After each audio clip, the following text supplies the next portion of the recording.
তো ভ্যানটেন নিয়ে আমরা আরও একটা ভিডিওতে সবাই চেষ্টা করবো। তো আজকে ভিডিওতে আমরা বলবো অ্যাগ্রিকলের কাছে কিন্তু ভালো ব্যাপার আছে, মানে অ্যাগ্রিকলের কিন্তু কোনো পরিবারে কোনো ঠিক ঠিক নেই আর বাস্তবে আসলো না, সে তো আর্টিফিশিয়াল। তবুও তার কাছে খুবই ভালো ভালো রেফারেন্সগুলো অ্যাগ্রিকলের কাছে আছে, যে সে থ্রু আউট দ্য ব্যান্টেন আলটিমেটলি এই সবগুলো দেখাইছে, ইউজও সে করছে। তার যে বেসিক স্টিক পেপারটাও কিন্তু এমনিতে এগুলো আলটিমেট ফর্মে তো পড়া, কিন্তু নর্মাল ফর্মেও অনেক পড়া, কারণ তার কাছে বেসিক স্টিক আছে, এটা বেশি ইউজফুল।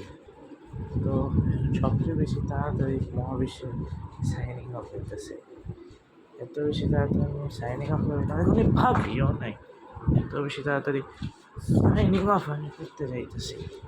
তো সাইনিং অফ